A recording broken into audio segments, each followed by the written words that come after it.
Sex, drugs, and comedy. Unspeakable is an unflinching ride through the emotional landscape of Richard Pryor, spanning 61 years and focused on the period between 1967 and 1982. Born and raised in a Peoria brothel owned and operated by his grandmother, Pryor faced situations that forever shaped and scarred his sensitive soul. With a pimp for a father and his mother a whore, young Pryor's imagination helps him escape and ultimately leads him to comedy. Unspeakable captures the energy of a man battling success and the demons it invites. This morning, joining us in studio, James Murray Jackson Jr., who will play Richard Pryor in Unspeakable, as well as director and co-author Rod Gale's OBC. Gentlemen, good morning. Sir. Thank you for coming in today. Thanks for having us. Unlike Richard Pryor, I don't imagine he'd be making the 9 o'clock interview slot. 9 Or p.m. And not in the shape that you'd want. No. It's funny because generally when we have something of this nature in, we cue up some audio just to give the audience a sense of what you can expect. And I was telling Jill, I tried to get some Richard Pryor audio. No, we can't play that No, on radio. You can't do it. Can't do it. No. Can't do it. And by the way, now that I'm sitting in front of you, you look like Richard Pryor. Oh, yeah. There you go. Yeah. There you go. No, we were. That's the first time you heard that, right? Yeah. Oh, I'm sure.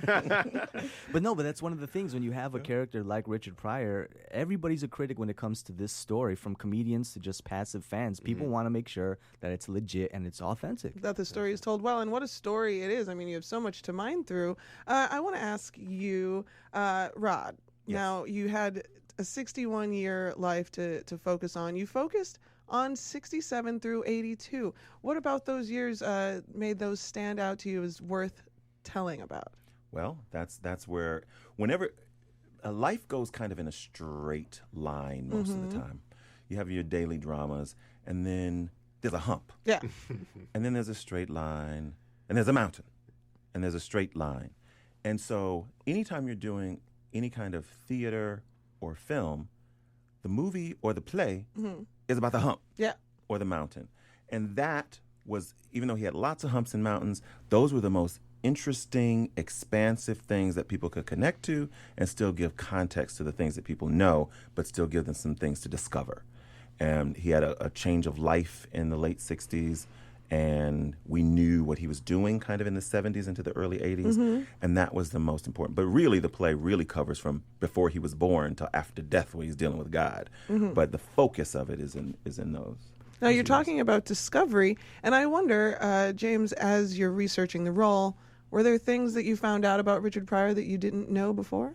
Yes. I discovered that he had a very dark life. I didn't know that he had so many issues, that he dealt with drug abuse. I mean, the drug abuse. Sure. The alcoholism, the physical abuse with women, but then the traumas that he experienced as a child. That's alleged. Alleged. OBC chimes in. Alleged. But there's just a lot of things that he had to deal with as a person that I didn't know. And I thought it was fascinating. And certainly you have so much to call from when you are trying to tell the story of Richard Pryor. OBC, what about the story made you want to tell it to begin with? Well, the begin with starts with this dude over here. My begin with started with him coming to me about it in a certain kind of way. I was working for Spike Lee at the time, and we had just collaborated on a big film. And James was going through some things himself, which he can tell you about. And he came and he asked me about, we were talking about a bunch of things. And at the time when I was working for Spike, there was a woman, her name was Susan Batson.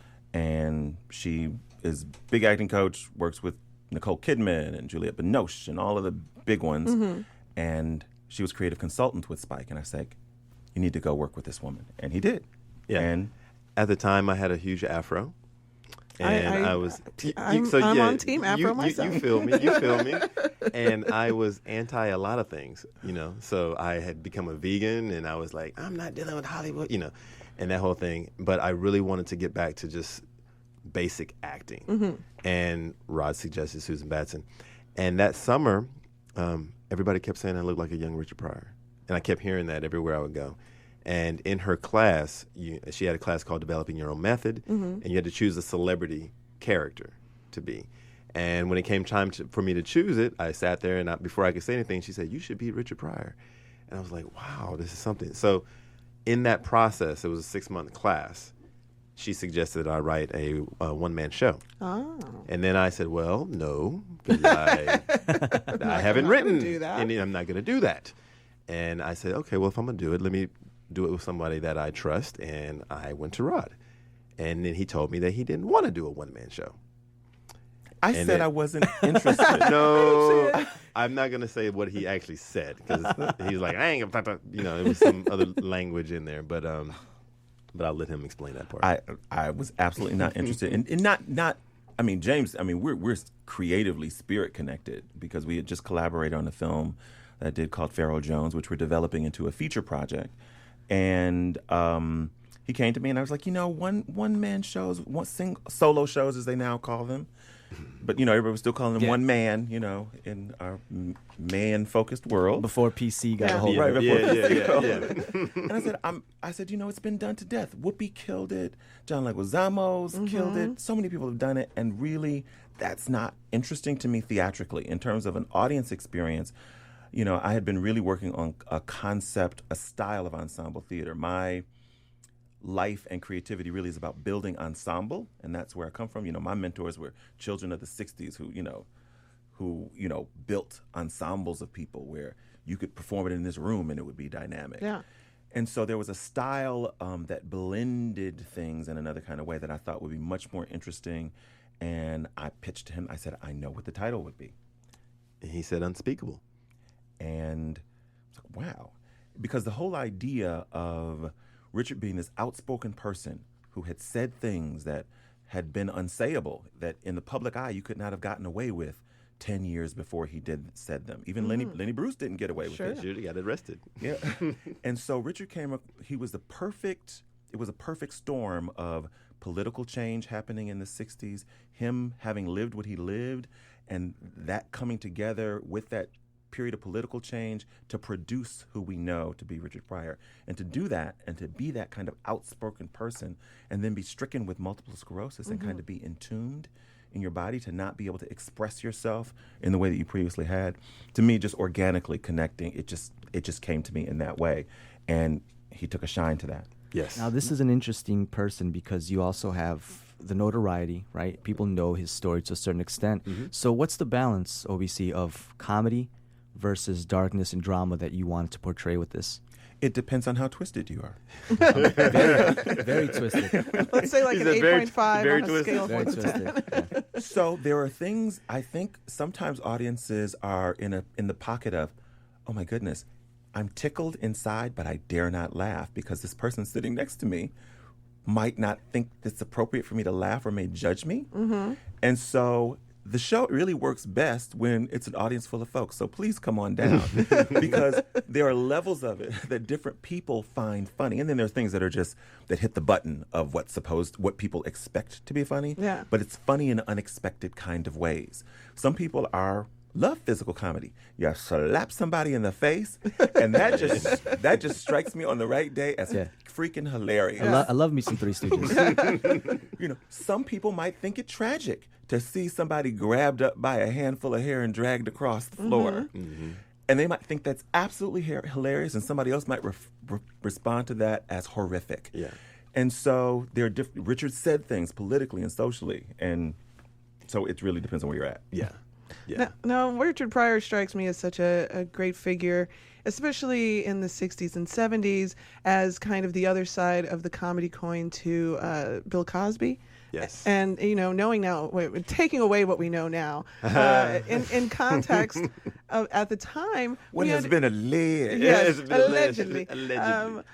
Bill Cosby kind of just being very respectable, even then just telling his stories about being a dad and all that sort of thing. And then here comes Richard Pryor on the other side of that coin. He was a dad too. He was, he was a family guy to an extent, but he was just so unapologetic about his flaws and so black at a time where being black like that was not something that everybody could get away with, especially not on television, especially not selling out shows like that.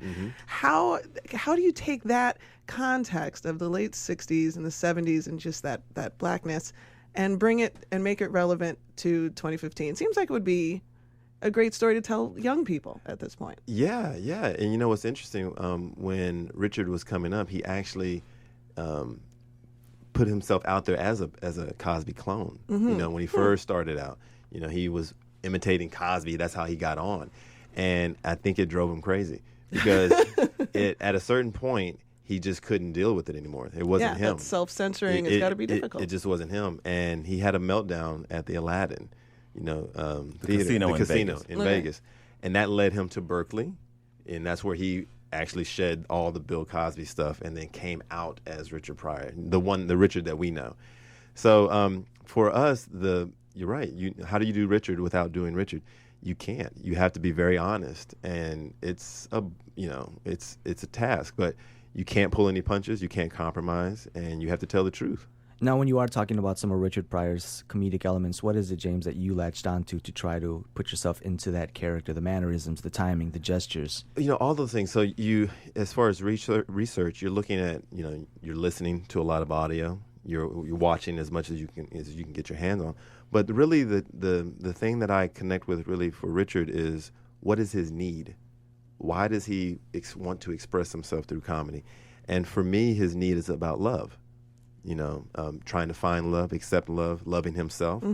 And so for me, I think Richard's being in front of an audience and being able to express himself and then to receive that immediate gratification is filling that void for him. But then when he's off stage, it's gone. You know? So then you're doing these alleged other things, to try to fill that void, that pit. And I don't think it ever got filled. Do you affect a voice? Do you do a Richard voice?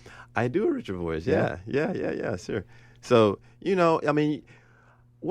can get into all sorts of stuff, boy. I mean, let me say this, boy. See, we can have all sorts of conversations about Richard. You dig? See, because in the morning show, this is too early. Let me say it that way.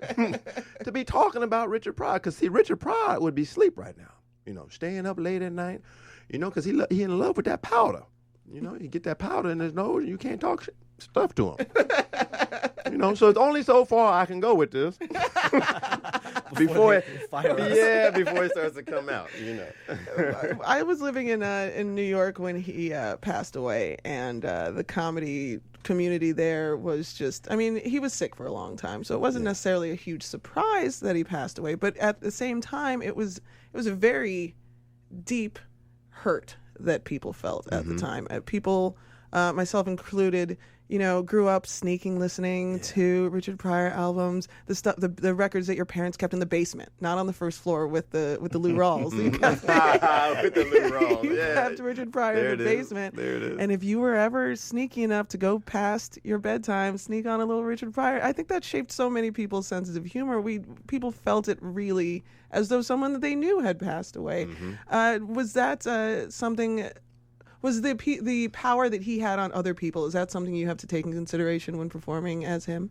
You know what? I do. I think what I realize is that people come to the show with their own Richard. They have a connection to him. They have a love for him, an appreciation for him. And so they bring all of that into the theater. Or sometimes a curiosity. Sometimes it's just that they've heard tell of. Yeah. So when the play is happening, I can feel all of that. They want to experience it, and then they experience more probably than what they actually know of Richard, because there's just so much to his life that people don't even know. OBC, what's the experience that you fostered here? What do audiences walk away with after watching this? Well, I think it's some of what James just said too. It's the goal of it for me in creating what I think is repeat experience entertainment, things that you could watch multiple times and get something different out of every time that you watch it, that there are details and layers. Now, of course, theater is what it is, and it's a live experience. It requires you to be there. You can't just turn on some service and watch it on your screen yet. But one day. Periscope. One day. But I'm committed to creating an experience that you can only have if you show up in that place. And I want you to feel and have the experience that this is the center of the universe right now. There's no other place that I'd rather be. And so the ride that I think people come away with is like, the biggest thing that I think people say is, wow. it leaves you with a resonating feeling. The thing that I start with is where I want to leave people with. And I think there's a hopeful thing. Even with all that he went through, there's hope. I like it. I like it. True professional, by the way. He's like, you have to experience it. You have to come on down. Come on down and turn off your phones. Amen. I want to thank you guys so much for coming in. Thank you. We're going to come see it. We're going to come crash see the it. show. Excellent. We Yeah, appreciate it. please We'd do. love to have you. Please do. And there's more information available at BroadwayInChicago.com. Gentlemen, thank you so much. Thank you, guys.